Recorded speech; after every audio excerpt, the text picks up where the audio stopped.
let's do this. I just gotta get through this last week of working overnights. I have worked overnights before, and I don't know. I will never in a million years do it again.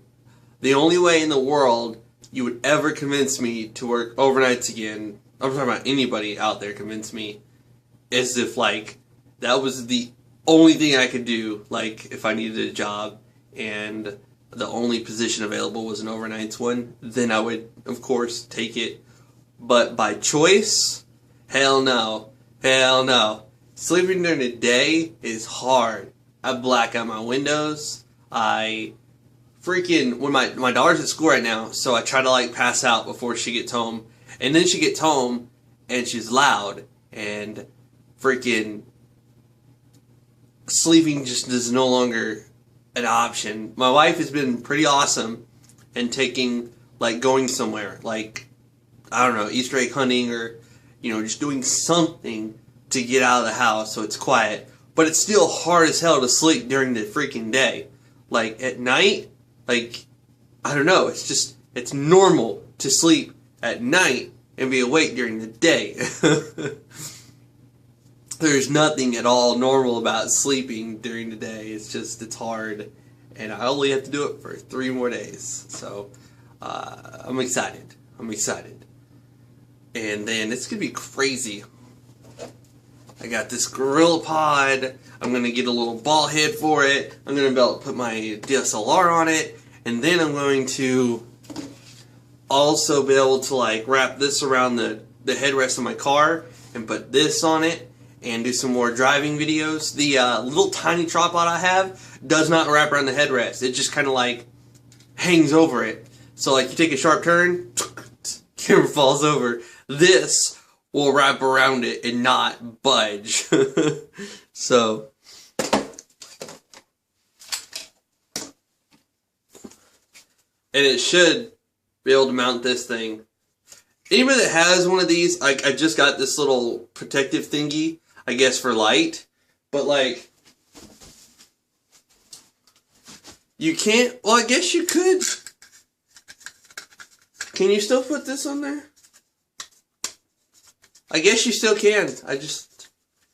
Yeah, okay. I was like, what do I do with my lens cap? I can't fit my lens cap on there anymore, so this will fit on that. It weighs a little bit. I don't know. I don't know if it's 2 pounds or a pound or what. But, yeah. Eventually, I'm going to get a juiced X-Link. If you go to the Magic Lantern forums and you go to, like, an area where it says your sound's real low, they talk about getting a preamp. Basically, instead of directing the audio from the Zoom, or not the Zoom, but the VideoMic Pro into the camera, you actually put this into the preamp, and then the preamp, like, makes your audio, if you go on YouTube and search for, like, the DSLR's Magic Lantern and preamps, like the Juiced X-Link, you will hear an amazing difference in sound, because this is not going directly into the camera, this is going into a preamp, and the preamp is going into the camera. So instead of like using a Zoom where you sync your audio in post-production, it's real time. Like, you don't have to do any syncing. The audio from here is being sent into the microphone. It's just going through a preamp first. So that way you like I have to turn my, if I want the sound to be like loud, like not low, super low, we have to turn your speakers all up to hear it. I've got to turn the manual gain up, which if you go to a part where I'm not talking and you turn your speakers way up, you'll kind of hear like some hissing, like background noise, kind of like your air is on. My air is not on right now. I'm gonna see how bad this thing is. I'm using my Note 2 on my iStabilizer XL phone mount in my tripod. I'm not gonna talk for a second. Turn the speakers up.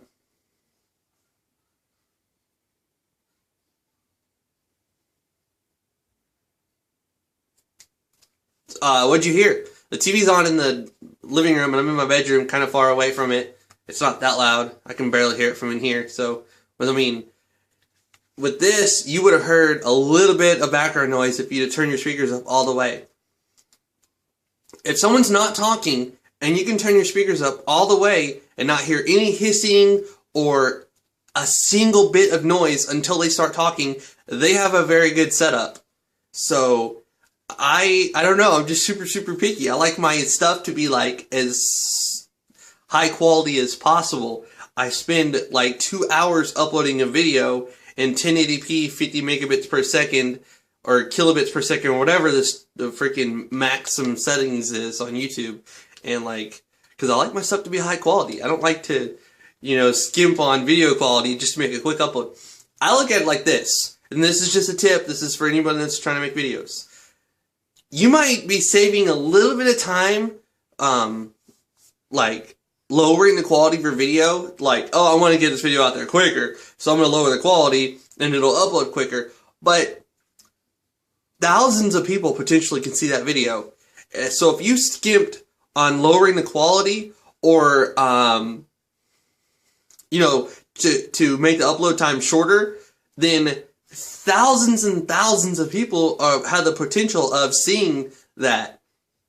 So if I make a video and it gets, you know, thousands of views, it's like I spent extra time exporting at a higher quality and more time uploading, because once you upload it just one time, it's on YouTube forever until you delete it or if you violated, you know, like copyright or whatever. So don't skimp out. Like, if it takes you 5 hours to upload a video in 1080p, I mean, 720p isn't bad, but when you're doing a screencast, go to one of my screencasts, like rooting the Note 2 or rooting the S3, etc.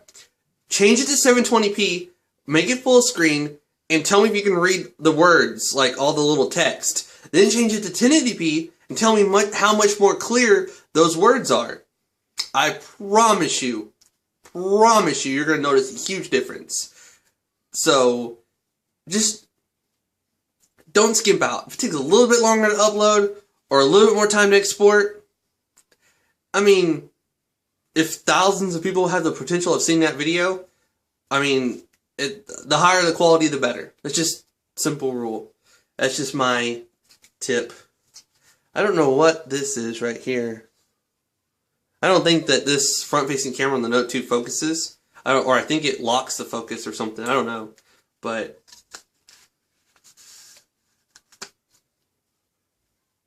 oh!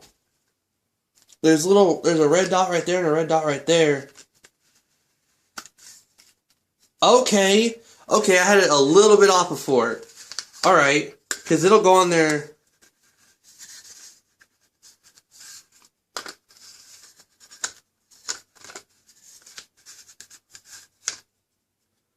I think I had it a little bit off before. So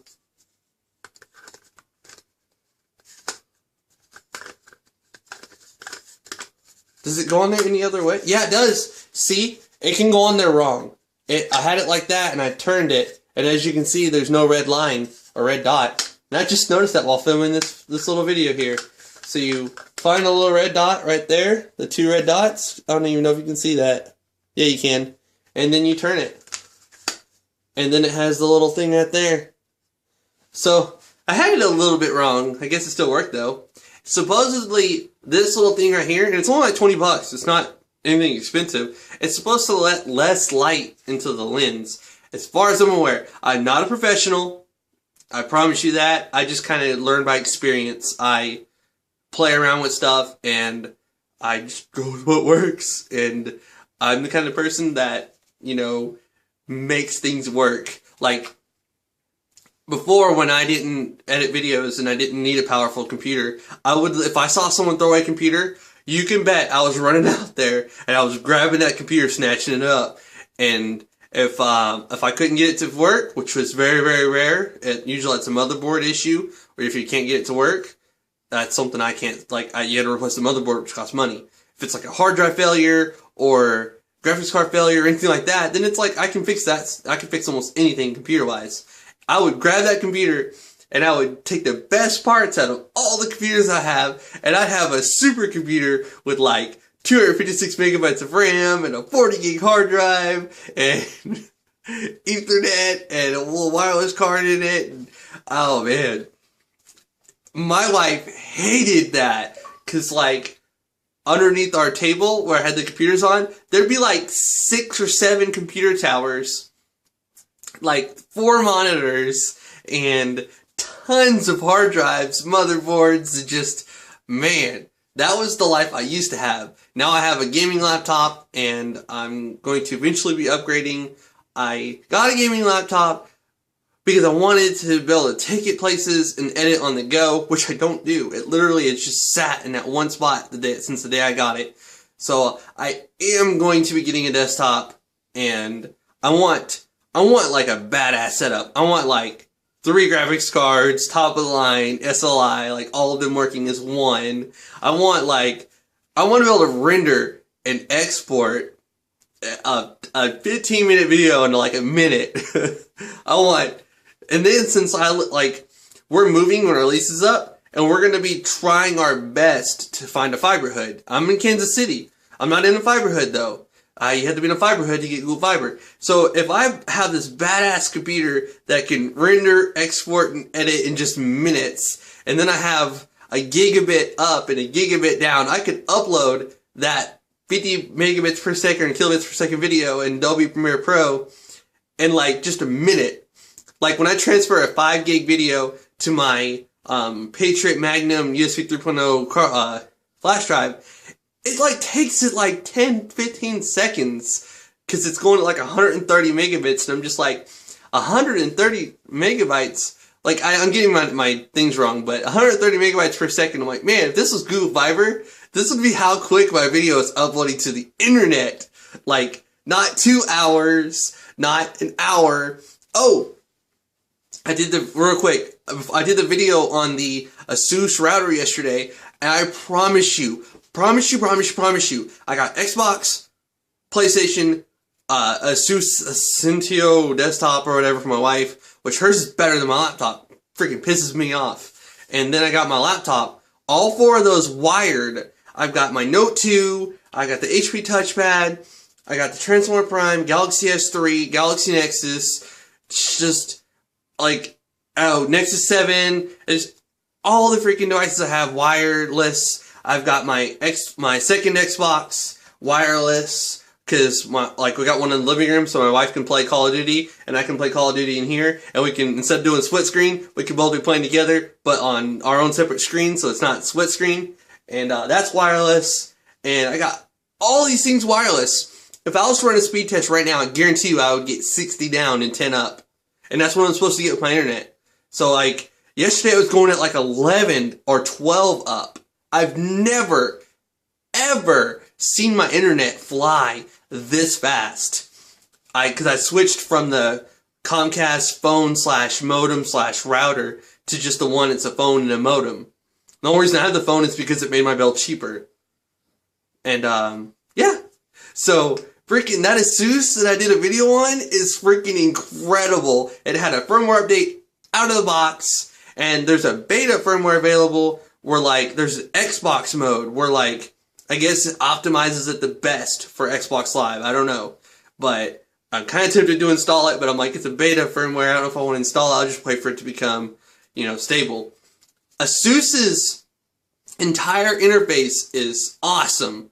I've always been Linksys. My routers were the WRT54GS2, and I have a WR54GS version 7.2 with DDWRT on it. They haven't updated that firmware since 2009, so it's really old firmware, and it still works though. I just I don't use it anymore. But like Asus's interface is just awesome, and you can download torrents. Like you can plug a flash drive into it. I have 2 of them in it right now, and you can go on there and you can like download the .torrent file, and you type in 192.168.1.1, and then you like click browse for the torrent, and then it starts downloading that torrent without using your computer. So like if you want to download, and I'm not talking about illegal stuff, you can download Ubuntu and Fedora and Linux distributions in torrents. You can download CyanogenMod ROMs in torrents. Torrents do have a good purpose. I know torrents usually has a bad name, but You can have that torrent seeding and downloading without even having your computer on. You gotta like load it with or you can even use an app, which I'm gonna do a video on it. I promise. I will eventually do that. But you can use an app to like manage the USB ports on your router to see what else connected to your device. And it's only gonna get better. It's a new app for Android, so freaking, oh man, I have ASUS monitors, I have a ASUS tablet, two ASUS tablets, I got my ASUS laptop, my wife has her ASUS desktop. ASUS makes some awesome products, and I'm I'm very, very pleased with ASUS, and this router is awesome, and I get full bars in my bedroom now. I cannot recommend that router enough. Just after a day of using it and running speed tests and uploading videos. Look, it took me like 32 minutes to upload a 5 gig video. Like, that's not bad. I could live with that. So, I'm gonna stop talking. This is Josh is Nice, and I'm out.